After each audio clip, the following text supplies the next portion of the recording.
if you get your dream coach first go, you are so lucky because it is really hard to know if they're the right fit for you until you've actually started the coaching process. But I think from the basic thing that you should be looking at is just making sure that you share the same values and you actually like the person that your coach is.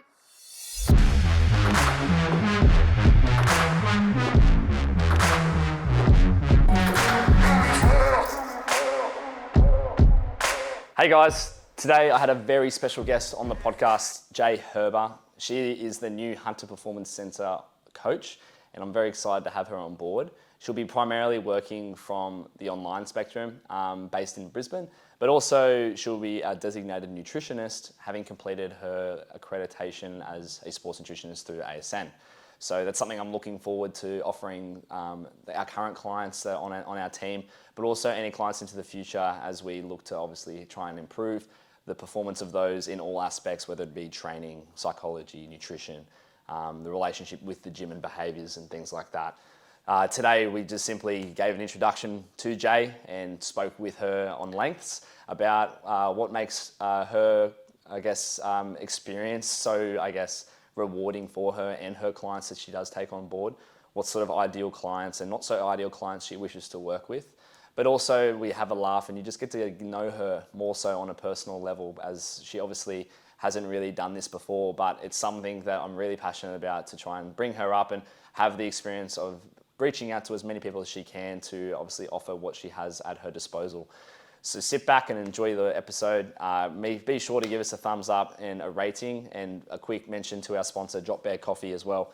If you're looking to have some of the best tasting coffee you've ever had with locally roasted beans here right in the Hunter, please visit dropbearcoffee.com.au and use our code at checkout, SHARD10. Enjoy the episode and we'll talk soon. Fuck, am I going to have to do nose again? Bleach? Surely not. I don't know. Will you? No, I reckon you should just say like, oh, we filmed this, we tried to film this. Nah, because we look shit then. Okay. Like we don't have our shit sorted. Fuck, so you're going to make Dossa do it again. Just say Dossa doesn't do nose bleach because she has a medical condition. You don't though. I know, but just lie. All right, welcome to the Hunt, guys. Now, as an obligatory tradition, I think I said that word right, we have to kick off the session with a little bit of sniff of the whiff. Jados, I don't have nose bleach with me today, but I do have some of the finest Ward smelling salts, bottled Insanity, extra large. And because you are of the extra large variety, let's wake up, shall we? Aiden, it's going to ruin my coffee. God! Aiden, I hate it. All right. So in previous times, we actually record this podcast, but we're in the future now because we had some audio issues. So Jay made the trip solely down here over Christmas and New Year's just to redo this, didn't you, Jados? I did. But basically we're just going to go through and introduce Jay and ask a handful of questions, I guess, and we won't go for too long. But I guess first question I just want to start, Jay, is how did you get into the fitness industry? That's a good question. So growing up, I was a dancer. When I finished high school, I went into full-time dance and then had a brief period working as a professional dancer. From there, I developed some unhealthy habits around food and eating and, I guess, training. And then I switched and started playing team sports. So I started playing netball. And from there, I actually got injured. I had sore calves and sore hips. And then from there, I guess I sort of started going to the gym because Dave, my partner, was as well at the time. And so I sort of just started following like along there, and then would just like YouTube like the gym stuff and like go to the gym and sort of train, but like didn't really know what I was doing. And then because I was so sore for so long, I found my coach at the time, Tom Haynes, and then he sort of got me into like actually training and taught me how to train and all that. Yeah. Sweet. Was Tom Haynes your first coach? He was my first coach. Wow. And that was back at Valhalla, Yep. Brisbane? South Brisbane. South Brisbane. Yep. No, awesome, cool. And obviously, like, how long have you been in the sport for, would you say, since starting with Tom? So I was with Tom for about 3.5 years, long time. And I've been with my new coach now, Stephen Day, for probably almost going on 6 months, or gone on 6 months now, because I started with him June, July period. So probably going on 4 years. Awesome. Very good. I guess one of the biggest things that I've had to battle when I first started powerlifting was, I guess, stopping other sports or activities or hobbies or things that may interrupt the progression performance of my own, I guess, performance. How did you find, I guess, stopping dancing, or have you still continued dancing to, I guess, fulfill that, I guess, hole or that void that you no longer have because you're now a competitive powerlifter? Yeah, so I was a competitive dancer when I was growing up, so I've always liked competing. But I do dance here and there. Sometimes I still take casual classes because I'm a very creative person. And I find sometimes that powerlifting doesn't give me a creative outlet. So when I need to, if I feel like I need to take a break from powerlifting, like a mental break, I'll never stop training, but I'll go and take some dance classes. But yeah, I remember when I was playing netball and Tom sort of sat me down and said, if you have powerlifting aspirations, it's time to give netball up. That was hard, but I knew that I wasn't very good at it, so I guess it wasn't like a problem, I guess. Like I knew that it was fine. I liked the community aspect of playing a team sport. So I guess it was just like really imperative for me to make sure that the gym that I was training at and the community that I was a part of was a team. So just to cast it back, when you mentioned dance battles, you don't mean like, because when I think of dance battles, I think of like Step Up and they're in the water and they're splashing each other and crumping. You know, remember what's that, Stomp the Yard? Is that what you were doing? No. No. No stomping of the yard. Okay, no stomping yards. So No, what sort of dancing were you doing in the form of battling each other? So I was a classically trained dancer when I was growing up. And then when I was about 14, I moved into like your more commercial style dancing. So like jazz, hip hop, tap, lyrical. Yep. And moved away from ballet.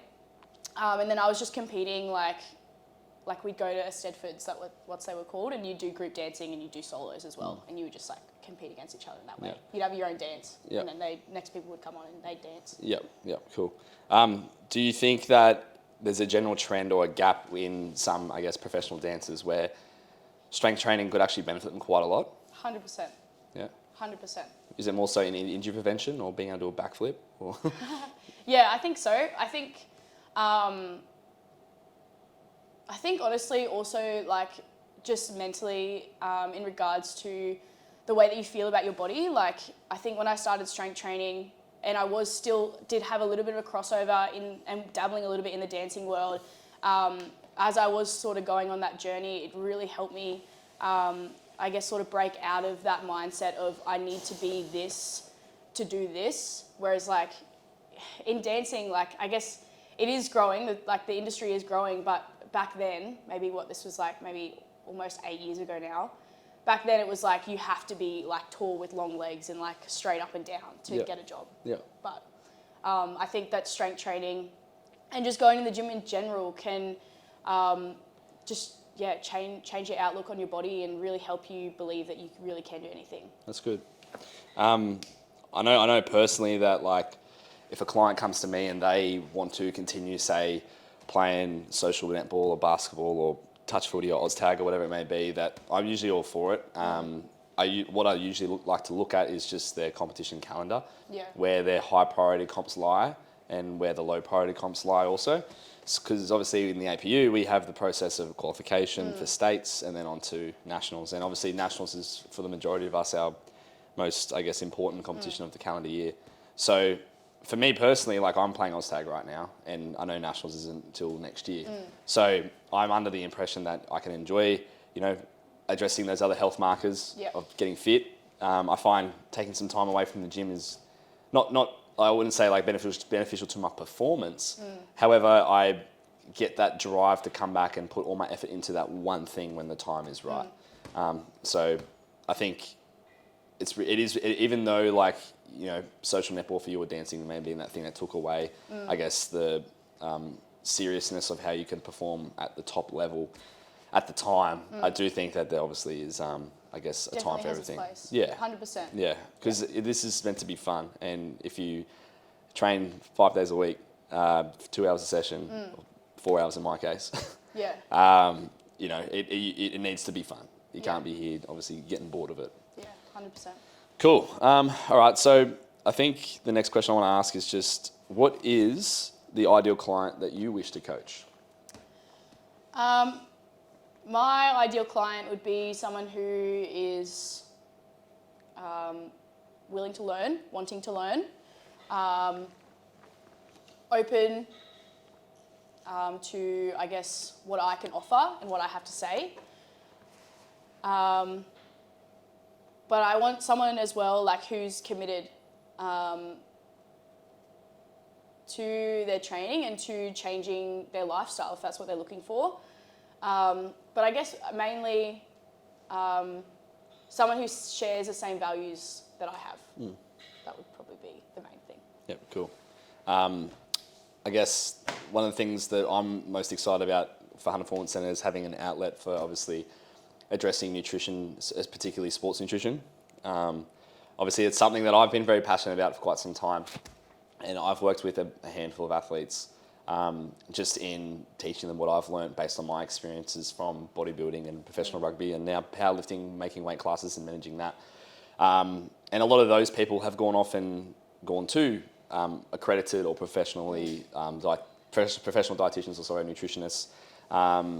And that's kind of like the bridge that I was for them to get them their foot in the door, just to learn the basics, because everyone needs to know what a macro is. Yeah. Or everyone needs to know how to cook a meal, because believe it or not, a lot of people that we coach at Hunter Performance Centre are juniors, and they're uni students, they don't know how to cook or budget or things like that. Like, that's all really that I was doing for these people. Yeah.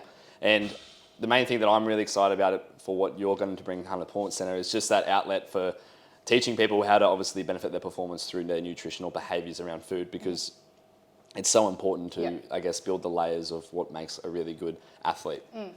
So, yeah, I think next year you're starting your full accreditation. This year. This year, it's 2023. Starting your full accreditation. Yeah. Awesome. That's good. I don't know how long it's going to take, though. Do you know how long it's going to take? 12 weeks. Yeah. Is it like a steady pace thing on your own? It's online. Online. But yeah. Cool. On my own. Very good.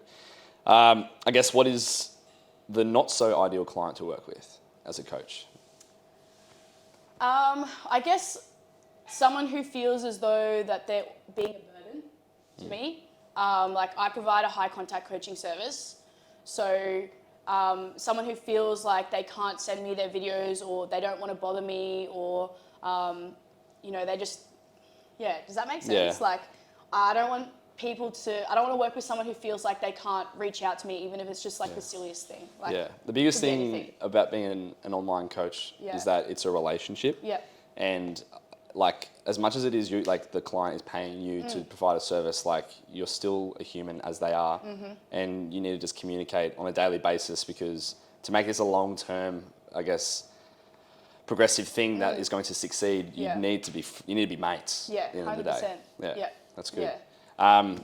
I guess one of the things that I first thought of when obviously I was searching for another employee was, experience, right? And people that they work with that are ideal and not ideal, and what, I guess, moments they've shared with their own clients. And you coming from a group fitness background, how do you think that has shaped, I guess, your pursuit to find the ideal client? Well, because I work in group fitness, or have previously worked in group fitness for a long period of time, I find that the level of commitment to training is just different to an athlete or someone who's looking to make progressions in regards to like strength training. And I think that has helped me, sort of suss out what my ideal client does look like, because I think more often times, like in group training, I see people who, they have a membership, they come here and there, they don't regularly commit, or they'll sign up for an 8-week challenge. Their habits are all over the place. Like, they want to go all or nothing. They can't just make a few small changes and get those foundations down really well, and then continue to progress over time. Like, a lot of them just have like almost all or nothing attitudes. Yeah, that's really hard. It is hard. Yeah, I think this is the opportunity now, obviously, for you to contact those people and help them even further. Yeah, so I think it's a good step for you and those people obviously that you obviously have previously met, which is good. All right, last question. Very quick. Any pieces of advice for someone looking to get started if they don't know which coach or company to choose? That's a good question. Follow some people on Instagram. Watch their Instagram feed, watch the content they put out. Everyone puts out content these days. So try and use social media as a way to find someone that you think resonates with you, or a company that you think shares the same values as you. You can also do the easy thing by just like jumping on Google and just like Googling powerlifting gym near me, or strength gym near me, and then having a look at their coaches through there. But I think if you get your dream coach first go, you are so lucky. Because it is really hard to know if they're the right fit for you until you've actually started the coaching process. But I think from the basic thing that you should be looking at is just making sure that you share the same values and you actually like the person that your coach is. Because as Aiden said earlier, it is a relationship. You have to get along with your client and you have to get along with your coach. So that would be, I guess, the main thing when looking for a coach. Especially in tested powerlifting. Yeah. And especially if you're like heading towards that, I guess, intermediate, advanced end of the spectrum.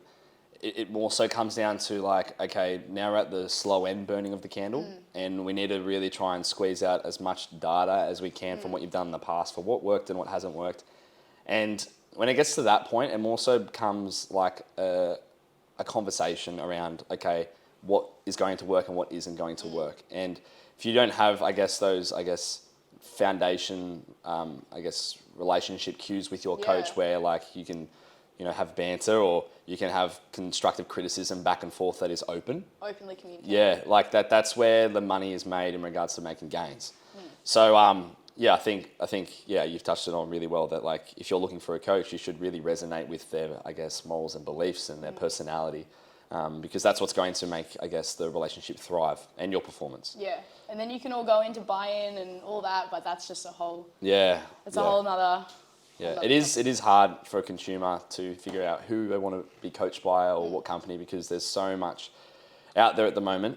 I think just sit and watch and communicate with maybe some of the clients that are coached by those people, or were coached by those people, because a lot of the stuff on Instagram and Facebook are, I guess, the highlights, as they say. And it's so hard to know now, because when I started powerlifting or like first got into powerlifting, like I can't even really remember searching powerlifting on Instagram. No. Like I don't even really think it was that big of a thing. Like I found Tom through Dave, my partner, who found him through Facebook.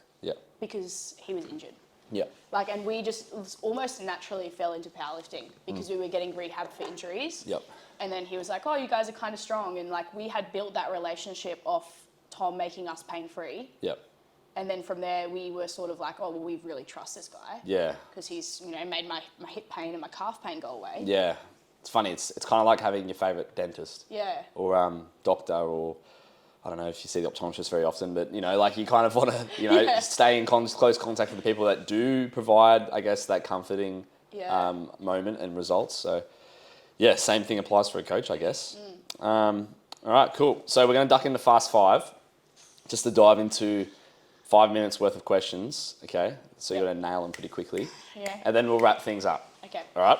So first question. If you were to train for a different sport, what would it be? I think we know the answer for this one. You know the answer? Yeah, crumping. Crumping? No, right now, I'd probably go into weightlifting. Yeah? Yeah. If you asked me 5 years ago, I would have still said dancing. Crazy. I reckon weightlifting's sick. Yeah. Tried it. Oh. Sucked. Yeah, sore pecs. What is your guilty post-gym feed? And why Grilled. is it? Oh, really? Yeah. I was going to say, and why is it sushi? Is it Fireworks? Gasworks. Gasworks? Nah, grilled. Grilled with Kathleen Beggs. Yeah, what's your grilled order?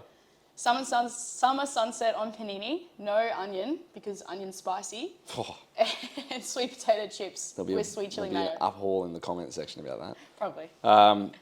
What is your gamer tag? I don't have a gamer tag. You got a gamer tag. Like you're at Kahoot, you know, in year 12, fucking unit 1 religion. I didn't have that. Oh, really? Geordie loves ya. Who? Geordie loves ya. Geordie loves ya. That's your gamer tag. What about your first ever email address? Geordie loves ya. Oh, really?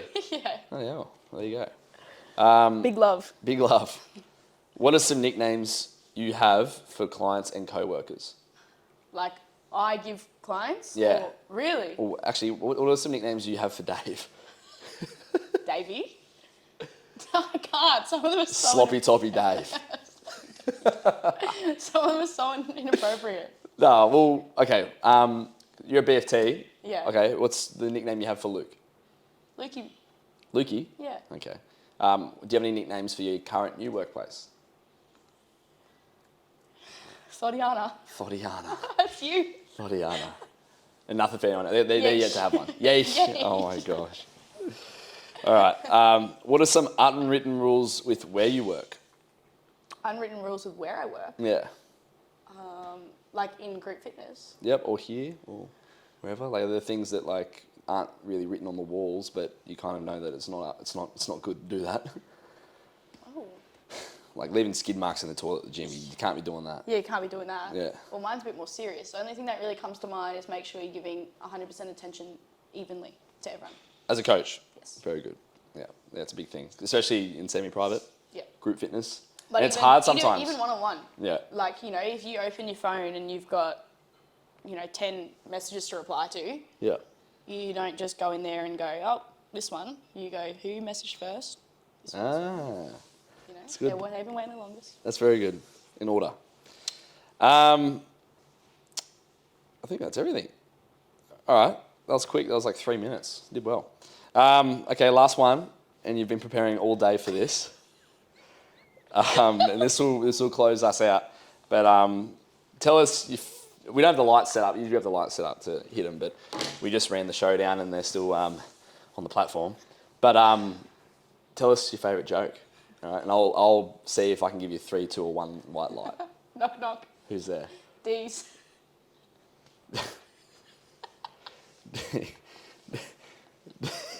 D's who? D's nuts. I'll give you 3. Thank Because you. like, the thing is that Jade Austin have the best knowledge of jokes at the start. So young David Hoffman, who's over here having a sleep on the couch, who now just woke up because he's laughing from Jay's joke, had to think of something for us. So I'm glad you pulled through with that one. Thank you, Davey. All right, well, that closes things out for us. Thanks for coming in all the way down from Brizzy Dossa. No worries. Appreciate you being here. Very excited for you to start, obviously, building your career as a coach. If you wish to get in touch with Jay, how do they do that? You can find me on Instagram at jlifts_HPC. Ooh. Whoa. And there is a link tree in my bio on Instagram to inquire for training on nutrition coaching. Or you can just send me a DM. Yep. And we're currently updating the website as well, so there'll be another outlet to see Jay's list of achievements, qualifications, experience, all that sort of stuff, and obviously find out more information about HPC, the gym, and the other coaches. But yeah, that's it. That's it. Safe drive home. Thank you. Bye.